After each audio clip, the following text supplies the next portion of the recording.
wabarakatuh.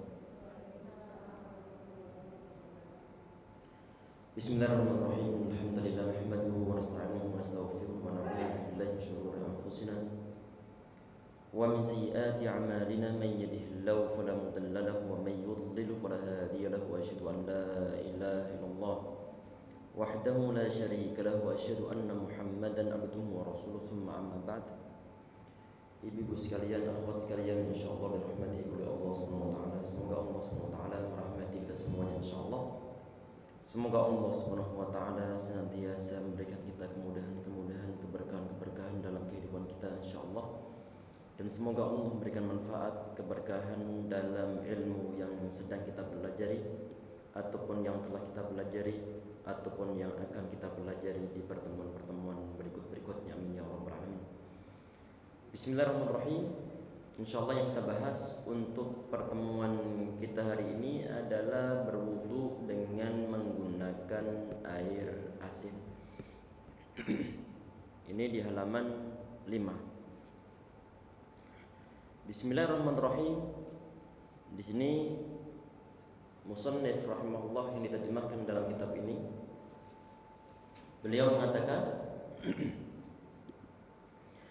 berwudu dengan air asin ataupun berwudu dengan air yang sifatnya memang asin atau karena dimasukkan garam ke dalamnya, hukumnya adalah sah dan benar. Karena Rasulullah pernah ditanya tentang masalah berwudu dengan air laut, lalu beliau mengatakan huwa tahuru ma'uhu al-hillu maitatuh. Di dalam pembahasan ini, saat misalnya ditanya, bagaimanakah hukumnya kalau saya berwudu dengan menggunakan air asin? Baik asinnya ini sifatnya adalah natural, berarti air laut biasa, kita lagi bertamasya ke pantai misalnya, kemudian berwudu dengan menggunakan air laut, apakah diperbolehkan ataukah tidak? Artinya, apakah air laut tersebut memang suci, mensucikan ataukah tidak? Maka jawabannya, hal ini pernah ditanyakan oleh seorang sahabat. Dalam riwayat Tabrani, sahabat tersebut itu adalah dari orang Yaman, dari Bani Madlaj, yang bernama Abdullah. Kata beliau, ya Rasulullah, inna narkabul bahar. Ya Rasulullah, kami suatu saat naik perahu, wa nahmilu qalilan ma, dan kami membawa sedikit air. Kalau air ini air minum maksudnya, kalau kita gunakan untuk berwudu atishna, maka nanti kami akan mati kehausan. Afa natawaddau bima'il bahr? Ya Rasulullah, apakah kami boleh berwudu dengan menggunakan air laut? Laut ini Nabi Muhammad beliau mengatakan, al-bahru wat tahuru ma'u al-hillu maitatuh. Jadi air laut ataupun lautan itu airnya dia tahur, artinya suci dan bisa untuk mensucikan. Al-hillu maitatuh, yang bangkai-bangkai binatang di dalamnya halal. Ini yang dijadikan dasar oleh para ulama untuk mengatakan bahwa air laut itu hukumnya adalah suci, mensucikan. Ini semua ulama sepakat. Semua ulama sepakat. Nanti yang berbeda pendapat adalah dari segi ini, kan tadi yang kita bahas kan air yang asinnya itu adalah yang natural. Kalau misalnya sengaja dimasukin oleh garam, baik garamnya itu garam yang bentuknya cair ataupun garam yang berasal dari gunung. Pernah melihat garam yang berasal dari gunung? Ada yang memang berbentuk bongkah-bongkahan, dan itu termasuk garam. Kalau seandainya air ini dicampur dengan bahan ataupun materi-materi yang asin sehingga nanti menjadi asin, ini nanti yang para ulama berbeda pendapat. Syekh Nusaimin rahimahullah, beliau di antara ulama yang mengambil pendapat bahwa kebolehan tentang menggunakan air yang bercampur dengan ataupun yang dicampur dengan sengaja ataupun tanpa sengaja oleh umat manusia, sehingga air yang mau digunakan untuk bersuci itu dalam keadaan asin. Ini Syekh Ibnu Utsaimin rahimahullah, beliau di antara ulama yang menganggap bahwa air ini termasuk tetap suci mensucikan, walaupun toh asinnya bukan natural. Ini juga termasuk pendapat dari ulama-ulama Hanafi, kemudian ulama-ulama Maliki, dan juga sebagian ulama dalam mazhab Asy-Syafi'i, khususnya yang dituliskan dalam kitab Rawdhut Thalibin. Kemudian di poin berikutnya yang dibahas di sini ini adalah begitu juga berwudu dengan air yang dikeluarkan dengan pompa air atau alat-alat modern lainnya. Ini saat ditanya bagaimana Kak Ustadz? Tentunya kita saat ini menggunakan pompa air, menggunakan jet pump, tidak menggunakan tahu kerekan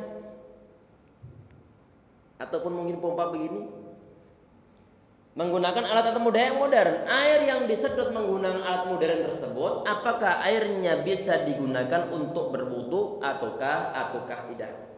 Tentunya ini adanya kan di zaman modern, sehingga kalau kita mendapatkan suatu jawaban ataupun mendapatkan suatu fatwa adalah dari ulama-ulama modern yang berkaitan tentang masalah makinah atau berkaitan tentang masalah mesin. Syekh Muslim rahimahullah beliau membolehkan di sini. Beliau membolehkan. Jadi insyaallah ya, jadi nggak jadi masalah kalau seandainya kita ini dan kita semua insyaallah punya pompa air dan nggak ada mungkin yang di daerah perkotaan kemudian dengan sistem pompa yang model begini ataupun yang dikerek dengan menggunakan katrol, itu sudah nggak ada untuk daerah perkotaan mungkin. Kalau di kampung-kampung saya masih ada. Kemudian di bahasan berikutnya yang beliau bahas adalah di poin ini halaman berikutnya, hukum menggunakan wadah yang terbuat dari emas ataupun yang terbuat dari perak. Perhatikan ya akhwat, semua ulama sepakat tentang penggunaan emas ataupun perak dijadikan sebagai perhiasan untuk kaum wanita. Semua ulama sepakat tentang kebolehannya. Kaum laki-laki haramun ala dzukuri ummati, diharamkan untuk kaum laki-laki menggunakan emas ataupun perak. Beda pembahasan dengan yang insyaallah akan kita bahas ini. Untuk perhiasan semua sepakat digunakan perempuan diperbolehkan. Yang laki-laki hukumnya haram menggunakan sesuatu yang terbuat dari emas. Sekarang ini mencakup laki-laki ataupun perempuan. Tentang masalah apa? Bagaimanakah hukumnya misalnya ada seorang tajir melintir, orang kaya, subhanallah, seorang miliarder, seorang crazy rich, dia menggunakan piring-piring yang terbuat dari emas, kemudian dia gunakan untuk makan. Ini yang dibahas kita saat ini. Di sini membuat dan menggunakan wadah emas dan perak selain untuk makan dan minum tidak diharamkan. Perhatikan, ini diantaranya beliau Syekh Utsaimin rahimahullah, beliau diantara para ulama yang membolehkan apa? Membolehkan sesuatu yang terbuat dari emas tapi bukan dalam rangka untuk digunakan tempat makan. Yang ingin saya bahas pertama ini sebelum kita bahas poin ini adalah bagaimanakah hukumnya emas ataupun perak ini digunakan baik sedikitnya ataupun campurannya digunakan untuk tempat ataupun mungkin sendok digunakan untuk makan. Bagaimana hukumnya? Di sini para ulama sepakat melarangnya. Para ulama sepakat melarangnya. Ya ikhwah ataupun ya akhwat sekalian, kalau digunakan untuk selain makan minum, ini nanti beda pendapat dari kalangan para ulama. Syekh Utsaimin rahimahullah, beliau diantara para ulama yang membolehkan menggunakan emas ataupun perak digunakan selain apa? Selain untuk makan minum. Untuk makan minum tidak diperbolehkan. Untuk makan minum ini semua ulama sepakat ketidakbolehannya. Berarti hukumnya adalah haram menggunakan emas ataupun perak dijadikan sebagai wadah untuk makan ataupun dijadikan sebagai suatu piring misalnya. Beliau mengatakan di sini Rasulullah adalah orang yang paling pandai dalam ataupun paling fasih, paling pandai dalam memilih bahan pembicaraan ataupun kata-kata.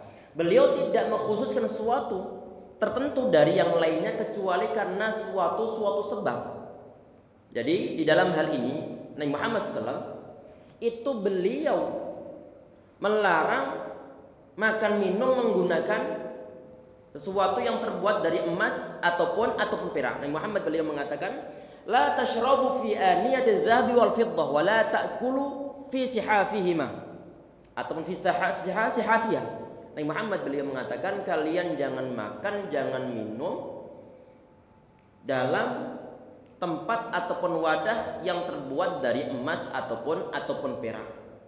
Nabi Muhammad jelas melarangnya. Hadisnya adalah hadis yang sahih bahkan muttafaqun alaih. Nabi Muhammad di sana menggunakan redaksi fi aniyati dzahabi wal fiddati la tashrabu wa la ta'kulu.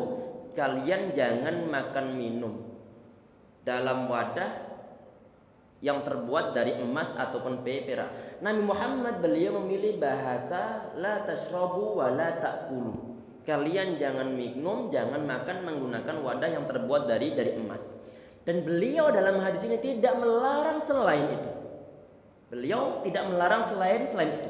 Kalau seandainya penggunaan emas ataupun perak ini bersifat umum selain makan minum, niscaya beliau akan langsung mengatakan la tasta'miluhuma.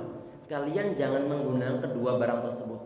Kalau menggunakan seandainya Nabi Muhammad beliau menggunakan istilah la tasta'miluhuma, menggunakan istilah tersebut, niscaya selain makan minum itu pun nanti dilarang, termasuk misalnya digunakan untuk pulpen. Orang kaya menggunakan ataupun membuat pulpen terbuat dari emas, ataupun mungkin mobilnya Ferrari semua dibungkus dengan emas, misalkan saja.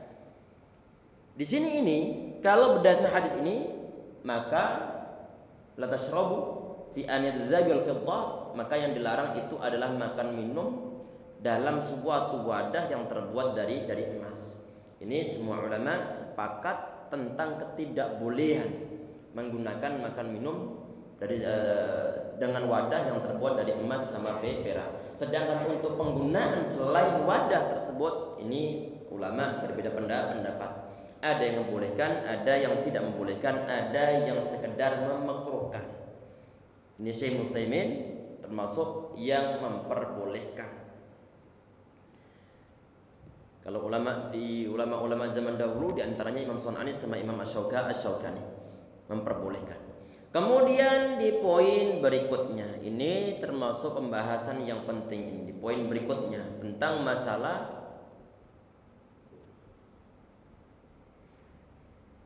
ini ada hadis yang ketinggalan belum kita bacakan.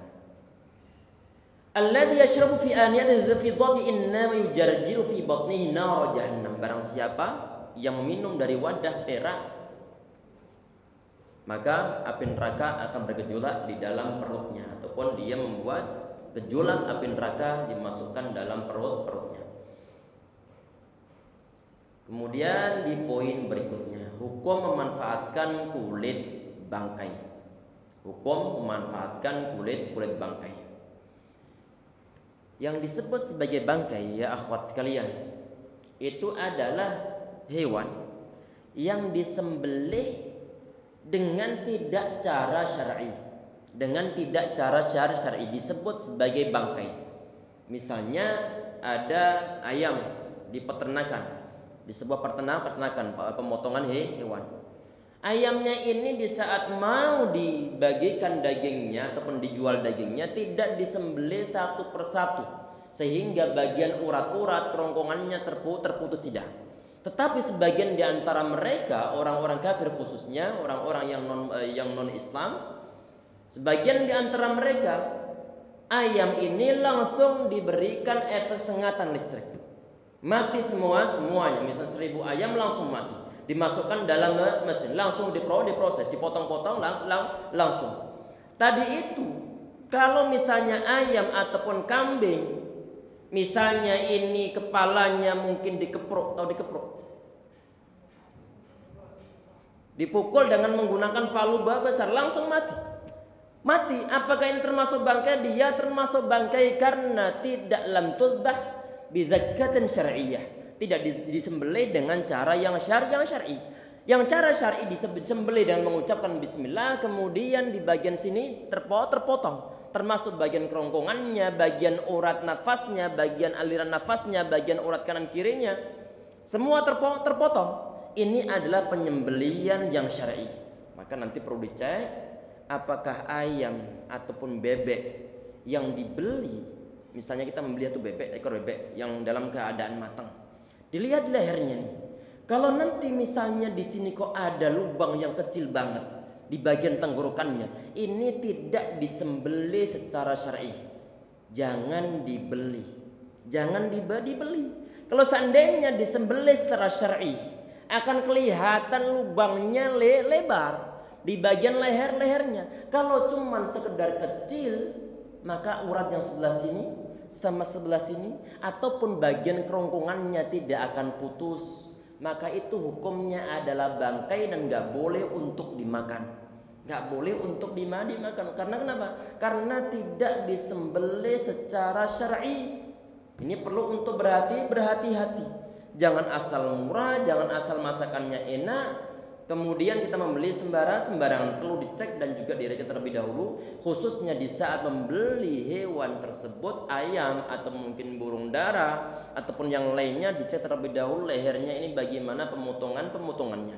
Itu yang pertama. Jadi yang disembelih secara tidak syar'i itu hukumnya adalah bangkai, termasuk dengan efek sengatan listrik, itu pun termasuk bangkai. Termasuk yang dipukul kepalanya kemudian mati, setelah mati baru kemudian untuk menipu bagian lehernya dikasih lubang. Ini perlu berhati-hati. Ataupun mata hatfa'an fihi, hewan termasuk bangkai kalau dia itu mati dengan sendirinya. Mati karena mungkin sudah tua, mati mungkin karena terkena suatu penyakit. Kalau mati dalam model begitu, maka dia matinya ini adalah mati karena bukan sesuatu yang syar'i. Tadi itu. Mati dengan sendirinya maka dia bangkai, ataupun matinya dengan cara disembelih tidak secara syar'i, maka itu pun hukumnya adalah bangkai. Pertanyaannya, bangkai ini ataupun misalnya terkena penyakit PMK. Penyakit PMK, kalau misalnya ada penelitian ini penyakit PMK khusus untuk hewan saja. Kalau nanti dimanfaatkan kulitnya oleh umat manusia, maka nggak membahayakan seandainya. Kalau misalnya hewan ini dia mati dengan sendirinya, tahu-tahu kemudian mati ini, mau dikonsumsi dagingnya jelas haram hukumnya. Kenapa haram hukumnya? Di antara alasannya adalah daging ini ataupun hewan ini dalamnya itu ada darahnya. Darah ini hukumnya adalah haram untuk dikonsumsi. Saat hewan ini dia meninggal dengan sendirinya, maka darahnya ini dia belum keluar. Di antara alasan kenapa ini hewan kok disuruh menyembelih terlebih dahulu sebelum dikonsumsi, disembelih secara syar'i, alasannya biar darah yang diharamkan ini keluar.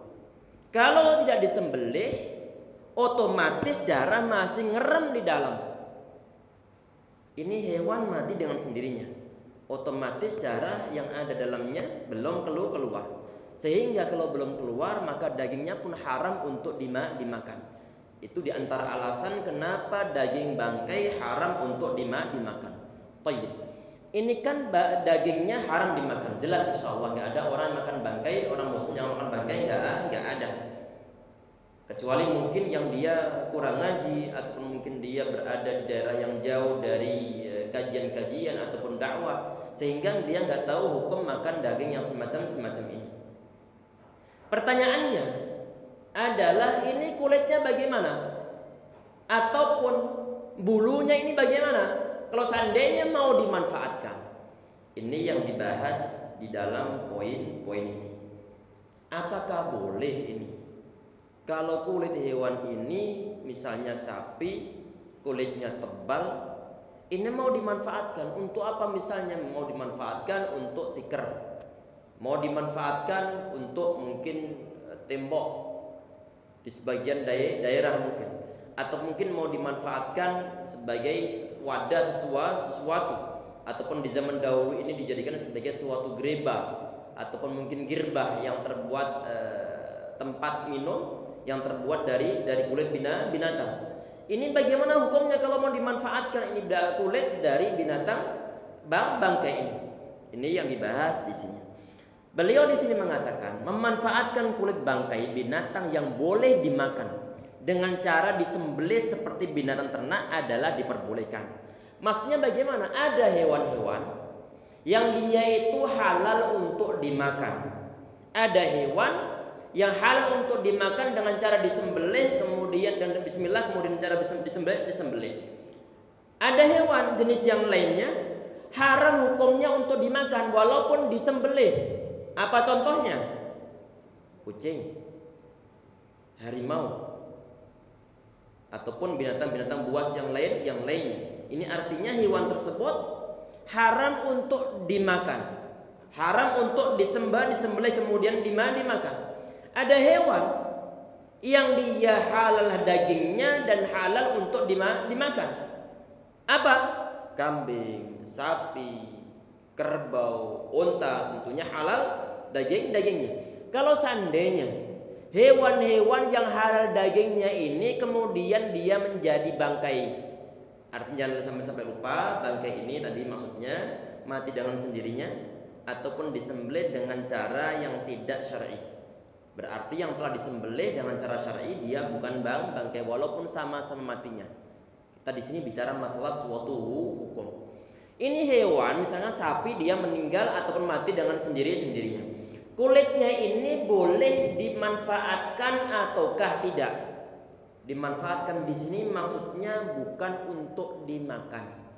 Kalau dimakan, semua ulama sepakat kalau hewannya adalah bangkai, maka haram hukumnya walaupun dimasak dengan cara apapun juga.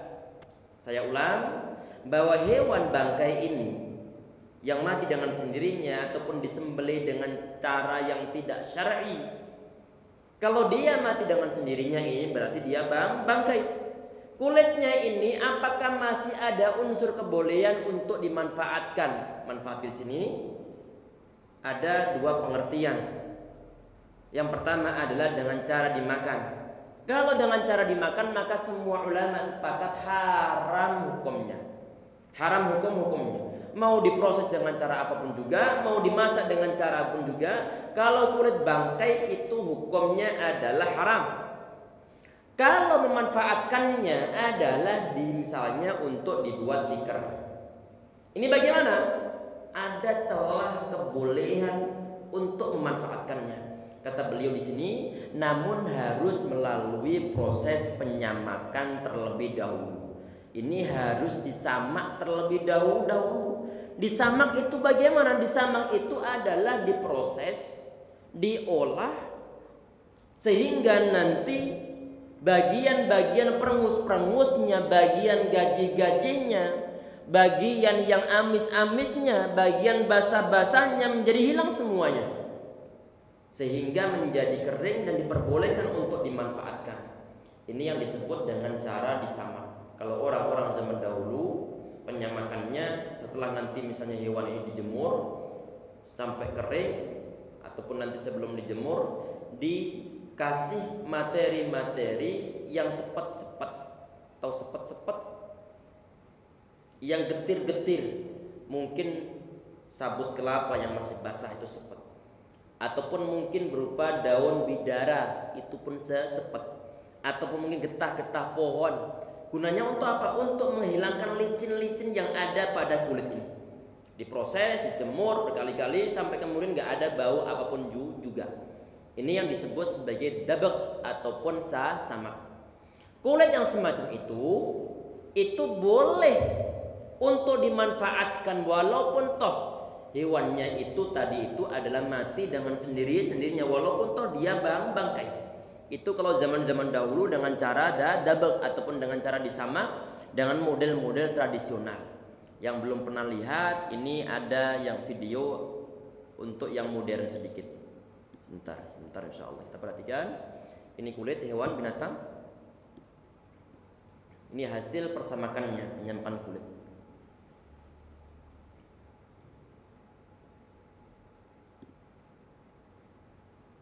Kalau bangkai jangan sampai lupa tadi itu nggak boleh untuk dimasak, nggak boleh dimasak. Tapi kalau dimanfaatkan yang lain sebagai jaket ataupun yang lain diperbolehkan. Kita lihat dulu sebentar insya Allah ini. Ini dia ngilangin gajinya.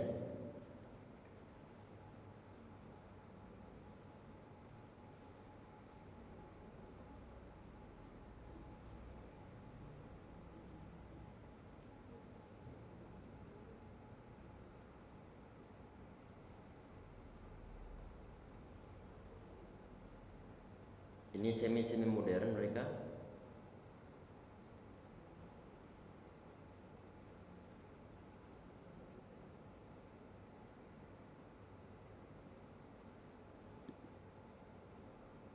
Itu udah jadi dan siap nanti untuk dibikin sesuatu. Ini termasuk proses penyamakan kulit hewan. Tadi yang kita bicarakan ini adalah untuk kulit hewan dan hewannya itu adalah bangkai.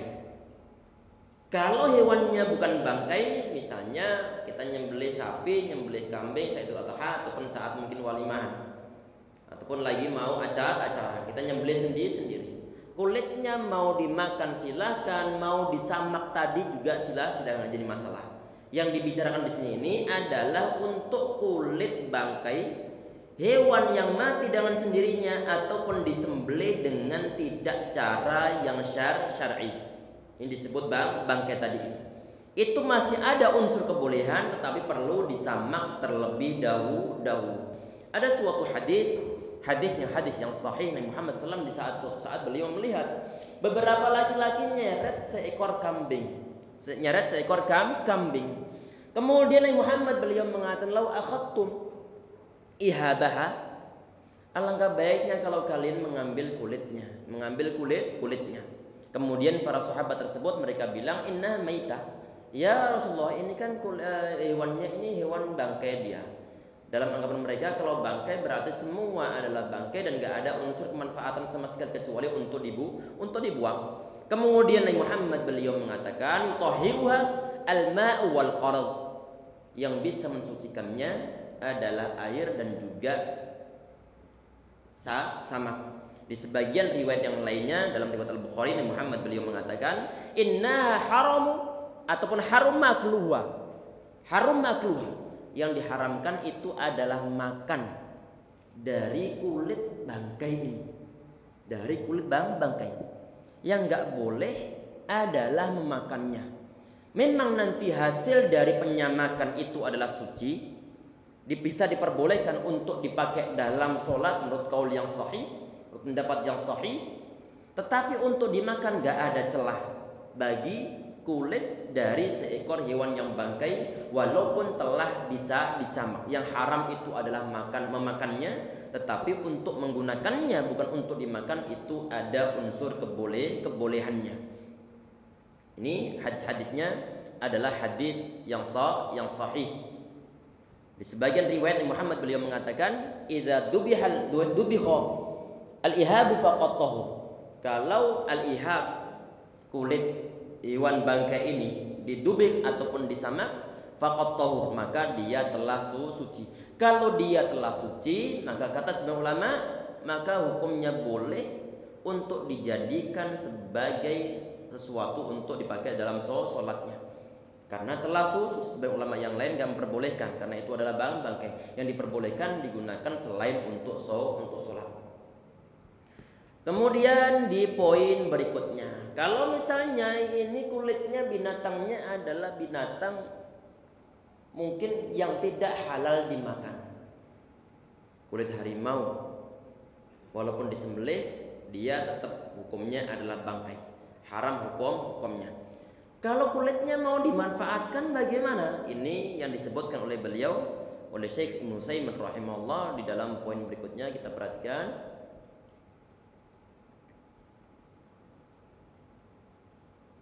Adapun jika kulit dari bangkai binatang yang tidak halal dimakan walaupun dengan cara disembelih, maka inilah menjadi perdebatan di antara para ulama.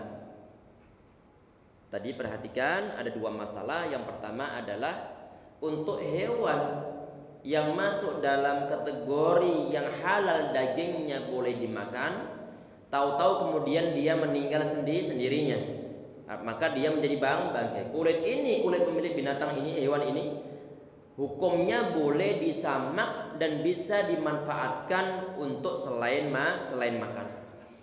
Yang masalah kedua yang saat ini tampil di monitor ini adalah untuk hewan yang haram hukumnya untuk dimakan. Kulitnya kalau seandainya dia ini kulitnya mau dimanfaatkan, bagaimanakah hukumnya? Ini para ulama berbeda pendapat. Ada yang membolehkan, ada yang tidak membolehkan. Yang tidak membolehkan, mereka menggunakan suatu dalil, di antaranya adalah suatu hadis yang diriwayatkan Abu Malik bin Usama dari ayahnya Nabi Muhammad, beliau mengatakan naha an juludis siba'. Jadi ini dari seorang sahabat tentang larangan Nabi Muhammad SAW. Naha an juludis siba', melarang untuk memanfaatkan kulit dari hewan-hewan yang buas. Ada sebagian riwayat yang lain Nabi Muhammad SAW beliau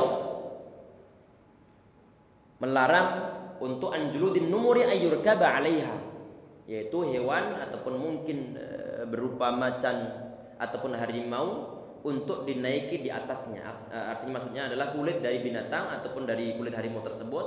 Kalau misalnya dijadikan sebagai tikar kemudian orang naik di atasnya, boleh ataukah tidak? Nabi Muhammad beliau melarangnya.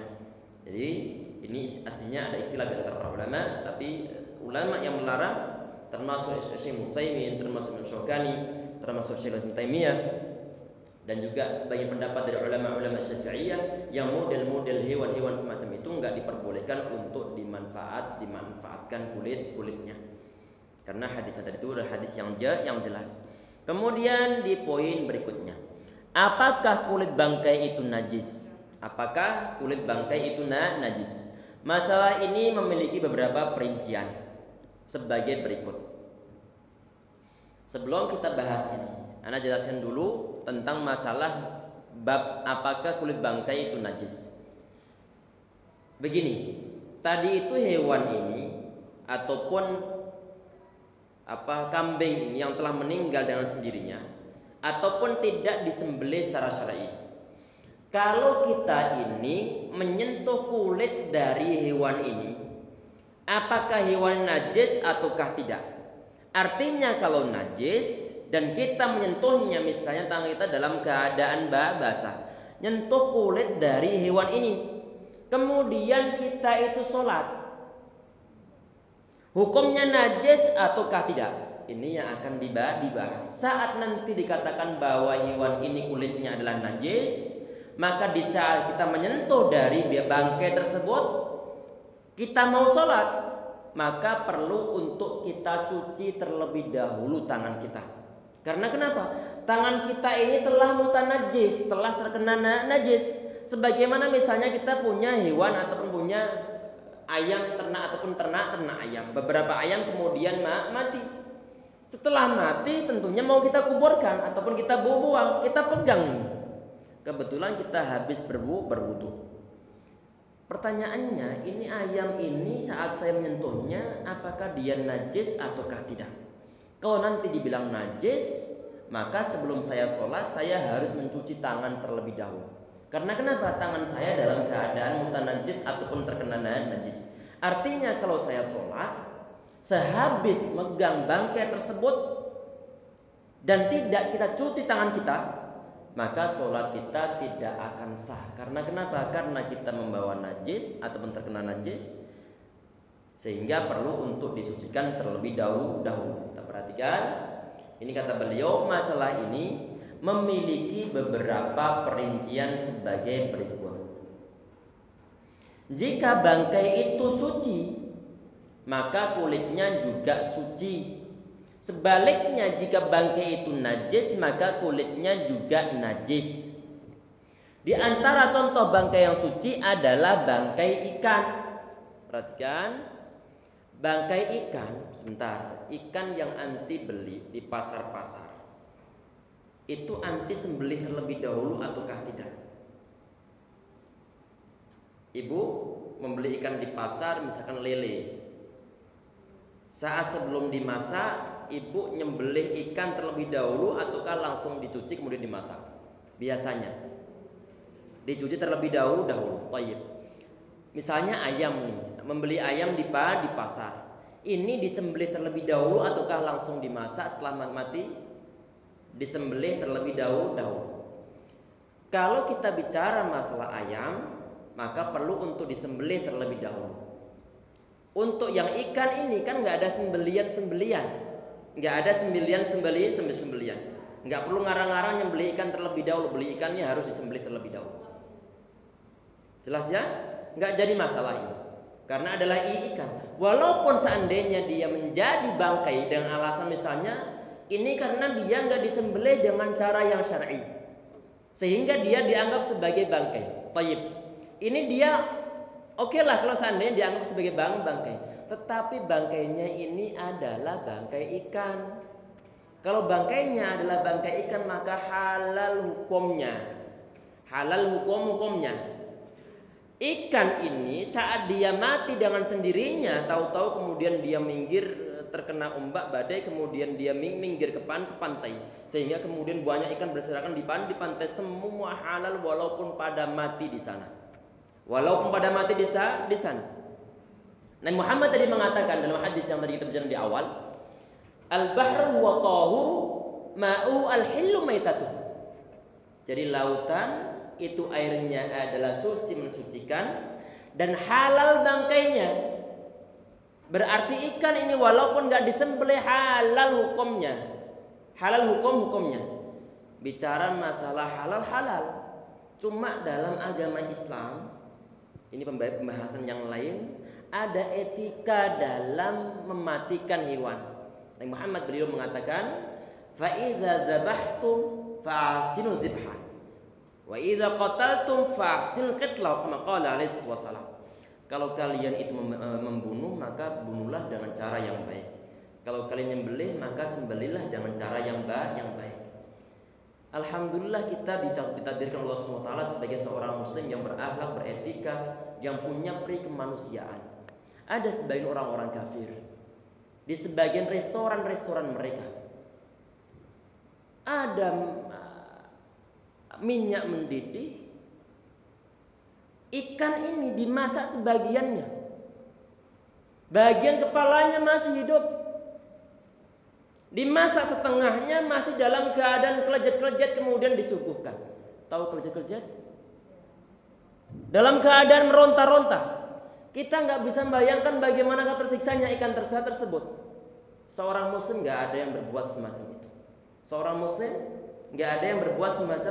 Itu. Yang model begitu katanya lebih enak daripada yang mati secara langsung. Model begitu. Ini orang-orang yang nggak ada peradaban, nggak ada rasa kasihan, orang-orang yang tidak beragama. Alhamdulillah umat Islam bukan model-model yang semacam itu. Tayyib, kita lanjutkan pembahasannya. Kalau hewannya ini bangkainya adalah bangkai yang tidak najis, bangkainya adalah bangkai yang suci, ikan bangkainya bangkai yang suci. Maka bagaimana? Maka kulitnya pun tidak najis. Artinya kalau misalnya kita ini habis belanja ikan di pasar, megang ikan tersebut, otomatis tangan kita basah, ikan juga basah. Habis itu kemudian langsung sholat, tidak mencuci tangan anti, langsung sholat. Bagaimanakah hukum sholatnya? Hukum sholatnya sah. Karena kenapa? Karena itu bukan termasuk najis. Karena kenapa? Karena kita telah menyentuh seekor hewan yang bangkainya adalah bangkai yang suci. Jelas? Ini maksud dari perkataan ini. Berarti nggak jadi masalah. Kalau seandainya merasa ini kan suci aja, kalau merasa nggak jorok ataupun merasa nggak jijik, kemudian dia langsung sholat, maka sah hukum sholatnya. Karena kenapa? Karena bangkai ikan itu dia adalah suci, saat disentuh pun maka dia tetap suci. Artinya kita langsung sholat gak jadi masalah. Itu lain urusan kalau misalnya saya mencucinya karena mungkin merasa jorok atau mungkin karena banyak bakterinya. Itu urusan lain. Yang kita bicarakan adalah dari segi hukum suci ataukah najisnya.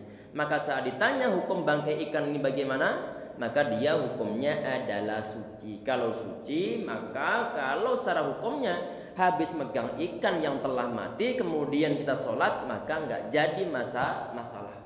Jelas insyaallah ya. Jadi ada sebagian bangkai yang memang dia termasuk ataupun tergolong bangkai yang suci. Beliau di sini Syekh Muslim rahimahullah, beliau menyebutkan satu contoh tadi itu, yaitu bangkai ikan. Apakah ada bangkai yang lain yang nanti suci? Iya. Apa itu? Belalang. Belalang. Nabi Muhammad dalam suatu hadis yang sahih beliau mengatakan, "Uhillat lana maitatan." Ada sebagian mengatakan bahwa hadis ini adalah hadis yang mauquf dan sanadnya adalah sanad yang sahih. Ulama yang mengatakan bahwa hadis adalah hadis mauquf yang mengucapkan adalah seorang sahabat tapi disandarkan hukumnya secara marfu' kepada Rasulullah SAW. Dalam hadis tersebut terucap di sana, uhillat lana maitatan, dihalalkan bagi kami ataupun bagi kita dua bangkai, wadaman dan dua darah. Yang bangkai ini apa? Al-jaradu was-samak ataupun wal-hidan. Yang dua bangkai ini adalah ikan dan juga jarad. Jarad itu adalah belalang. Bangkai belalang itu hukumnya adalah tidak najis. Kalau hukum belalang tidak najis, maka makan pun sangat halal walaupun nggak ada sistem sembelian. Halal. Yang pernah hidup di kampung, di saat musim jagung, banyaknya masya Allah. Saya masih mengalami masa-masa tersebut. Membawa petromak, lampu yang petromak yang minyak tanah, kemudian pompa begini, dibawa ke tengah sawah, langsung berdatangan belalang. Tinggal nangkepi, masukkan satu-satu ke dalam tas ataupun plastik kresek. Pagi-pagi sebagian besar telah mati. Karena kenapa? Karena mungkin berdesak-desakan dengan teman-teman yang lainnya, sehingga sebagian mati. Ini kan otomatis menjadi bangkai. Hukumnya bagaimana? Hukumnya halal, silahkan digoreng enaknya masya Allah. Zaman saat ini apakah ada yang manfaatkan? Ada, dijual, silahkan dilihat di toko-toko online. Belalang goreng. Ada yang original, ada yang lainnya. Hukumnya halal. Sebagian kaum muslimin merasa jijik dengan belalang. Jangan jijik. Ini halal hukumnya. Halal hukumnya. Kita bicara masalah hukum dari suatu makanan. Belalang ini walaupun dia bangkai, seandainya dia mati, dia itu adalah, kalau seandainya kita nyentuh dia hukumnya adalah suci. Tentunya dimakan juga suci. Halal hukumnya. Muhammad beliau mengatakan, uhillat lana, dihalalkan bagi kami, bagi kita, maitatan, dua bangkai. Yang pertama tadi itu adalah ikan, yang kedua adalah al-jarad ataupun belalang. Jelas insyaallah ya. Yang belum pernah makan belalang, kapan-kapan silakan untuk dicoba. Silakan untuk dicoba biar merasakan rasa halalnya belalang. Rasa halalnya belalang itu halalan thayyibah. Ini belalang, dan bahkan Nabi Muhammad SAW ini diriwayatkan sebagian riwayat hadis yang muttafaqun alaih, hadis sahih Bukhari dan Muslim. Diriwayatkan oleh seorang sahabat yang bernama Abdullah bin Abi Aufa radhiyallahu anhu. Kata beliau, ghazawna ma'a Rasulullah. Kami dulu pernah berperang bersama Rasulullah. Di barisan beliau. Kunna na'kulu ma'ahu al-jarad. Kami dulu makan bersama beliau, makan dengan belalang. Makan dengan belalang berarti halal. Berarti ini hadisnya adalah hadis fi'liyah, hadisnya juga hadis qauliyah. Nabi Muhammad SAW beliau menyabdakan bahwa bangkai dua ini adalah halal. Di samping itu juga beliau praktek makannya. Silakan untuk dipraktekkan. Jadi ini belalang ini adalah bangkai yang kedua, yang bangkainya adalah bangkai yang suci dan dimakan dia juga halal. Ada yang ketiga, bangkai tapi dia nggak najis, cuma haram dimakan. Halal, tidak najis, cuma haram dimakan. Kalau tadi dua hewan tadi itu, ikan sama belalang, ini suci dan halal dimakan.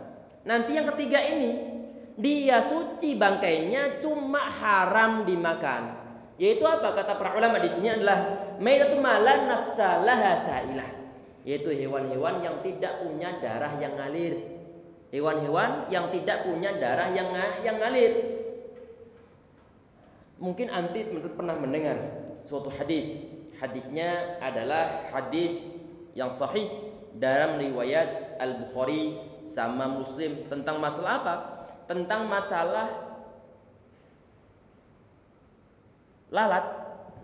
Idza walagha ataupun idza dakhala al-dhubabu fi inaya ahadikum falyaghmiz wa kama qala alaihi wasallam.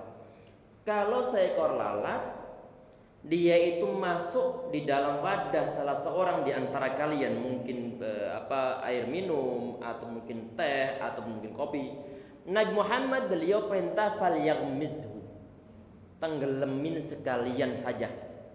Karena kenapa? Karena di antara salah satu dari sayapnya itu ada penyakit. Yang sebelahnya lagi ada syifa ataupun dawanya, ada obatnya atau penawarnya. Ini kesunahan beliau berarti ini. Bukan langsung dibuang. Bukan langsung dibuang. Jijik Ustaz. Bicara masalah hukum nggak ada istilah jijik kan. Boleh atau enggak ini hukumnya? Perhatikan Nabi Muhammad beliau menyuruhnya. Beliau menyuruh biar nanti nggak mubazir yang pertama, nggak mubazir. Dan insya Allah kalau kita ngikutin suatu syariah, walaupun secara lahiriahnya ini ada gimana, karena jelas lalat malah disuruh nenggelamin, dibuang kemudian disuruh untuk meminumnya. Ini ya akhwat sekalian, Nabi Muhammad beliau nyuruh untuk nenggelamin. Kenapa nyuruh nenggelamin?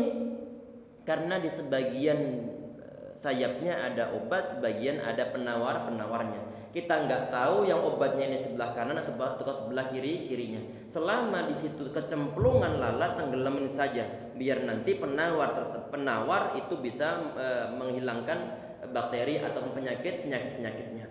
Tayyib. Tadi Nabi Muhammad beliau nyuruh untuk nenggelamin. Kalau nyuruh untuk nenggelamin, otomatis itu bukan sesuatu yang najis, bukan sesuatu yang najis. Jelas ya? Kalau seandainya najis, Nabi Muhammad beliau tidak akan nyuruh untuk nenggelamin. Tidak akan menyuruhnya, tapi beliau nyuruh untuk nenggelamin. Berarti itu bukan sesuatu yang najis. Jelas ya? Ini satu alasan. Alasan yang kedua, yang diharamkan itu adalah daman masfuha, yaitu darah yang mengalir. Hewan-hewan yang darahnya mengalir kemudian dia meninggal, maka dia bangkai hukumnya. Dan nggak boleh untuk disentuh karena najis di sana. Kalau seandainya disentuh maka perlu untuk dicuci tangan terlebih dahulu. Untuk misalnya bangkainya ini adalah bangkai dari hewan-hewan la damalaha sailah, hewan-hewan yang darahnya nggak ngalir, seperti mungkin cicak. Ngalir nggak darahnya ini? Ngalir nggak darahnya cicak ini? Nggak cicak nggak ngalir. Kemudian lalat, kemudian nyamuk, kemudian apalagi tawon, lebah, kumbang. Ini nggak mengalir. Kalau seandainya kita nyentuh dalam rangka membuangnya, bukan untuk dimakan, tapi untuk dibuang. Tadi yang disampaikan, yang poin ketiga ini ada hewan yang suci untuk disentuh, cuma haram untuk dimakan. Haram untuk dimakan. Ini hewan, misal lalat, ini kita sentuh, setelah dia mati kemudian kita sentuh, mau kita buang. Apakah tangan kita najis? Tangan kita nggak najis. Tangan kita nggak najis. Termasuk tadi itu adalah cicak. Kalau seandainya dia itu darahnya nggak ngalir, saat disembelih, mungkin saat dipisahkan dari tubuhnya nggak ngalir darahnya, maka itu pun nggak najis untuk disentuh. Maka kalau seandainya kita menyentuh bangkai dari hewan-hewan yang darahnya nggak ngalir di saat dibunuh tersebut, maka kalau kita habis menyentuhnya dan tidak mencuci tangan terlebih dahulu, maka nggak jadi masalah. Karena kenapa? Karena bangkainya adalah bangkai yang tidak najis. Jelas? Apakah ada yang bangkai yang lain walaupun namanya bukan bangkai yang tidak najis kalau seandainya disentuh? Ada apa? Yaitu mayatnya umat manusia. Mayat umat manusia walaupun darahnya ngalir, cuman di sini tidak najis untuk nyentuhnya. Kita nyentuh, habis nyentuh dari orang yang telah meninggal, megang pipinya, megang tangannya, kemudian kita sholat tanpa mencuci tangan terlebih dahulu, maka nggak jadi masalah. Jelas insyaallah ini. Jadi ini sebagian penambahan dari yang disampaikan oleh beliau. Di sini beliau menyampaikan di antara contoh bangkai yang suci. Beliau menyebutkan di antara. Beliau menyebutkan satu, kemudian tadi itu kita tambahi. Hal ini berdasarkan suatu firman Allah Subhanahu wa taala. Ini apa dalil masalah apa? Dalil masalah bangkai ikan itu tidak najis. Kita perhatikan di antara dalil yang mereka gunakan, para ulama gunakan adalah firman Allah Subhanahu wa taala, "Uhilla lakum saydul bahri wa ta'amuhu mata'an lakum."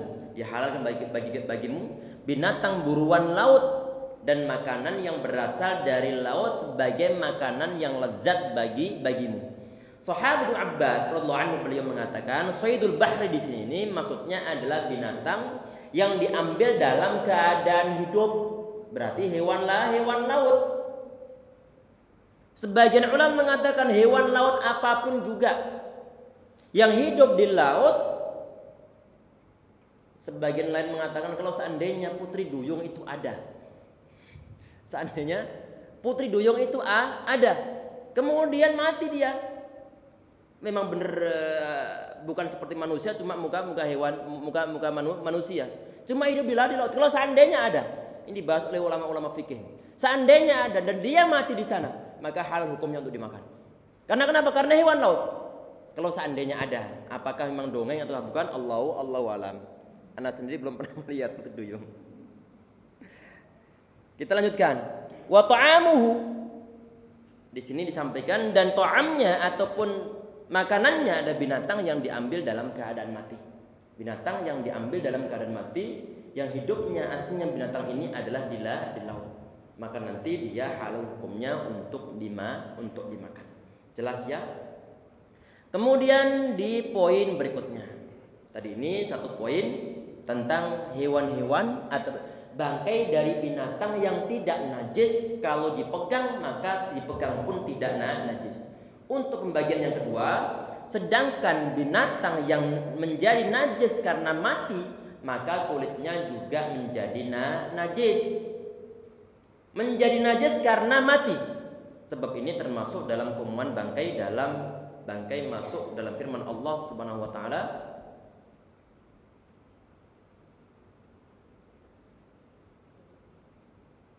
ini burung nih.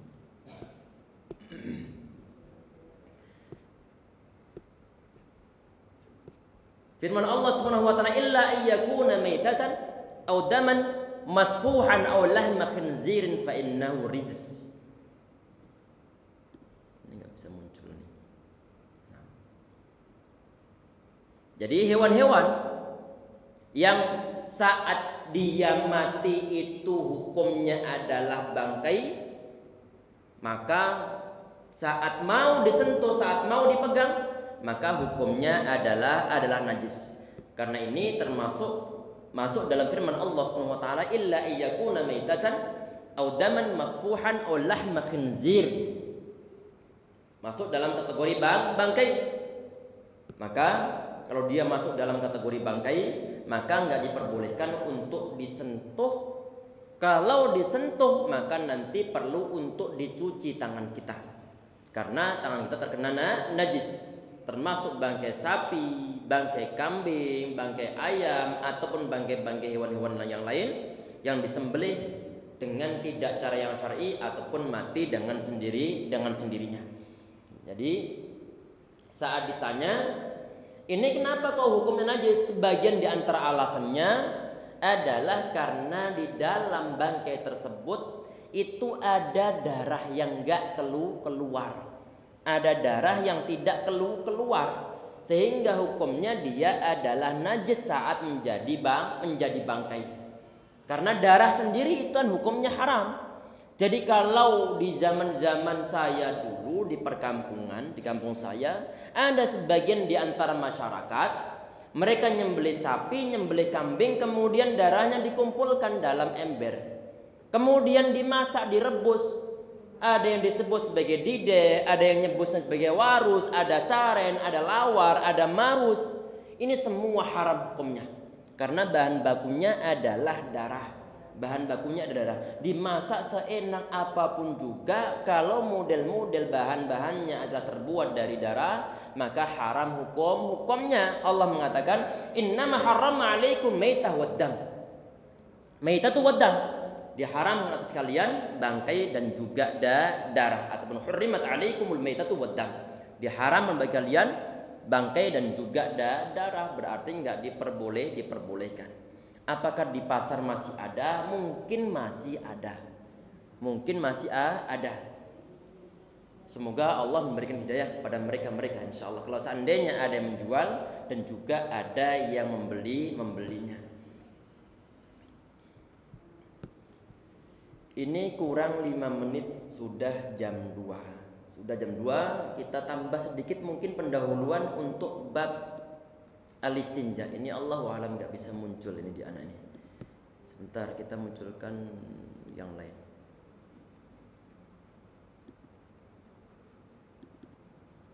Ini untuk istinja. Di saat dibahas tentang masalah istinja, berarti adalah membersihkan najis yang keluar minas sabilain, keluar dari dua jalur, baik depan ataupun belakang. Ini jalur umat manusia, alat pembuangan baik depan ataupun belakang. Kalau dibersihkan maka itulah yang disebut sebagai istinja. Proses membersihkan najis yang keluar dari dua lubang tersebut, maka ini yang disebut sebagai istinja. Ada yang nyebutnya istobah. Ada yang nyebut lagi nanti lebih spesifik adalah istijmar. Ini untuk proses menghilangkan najis ataupun kotoran dari kedua jalur dengan menggunakan batu.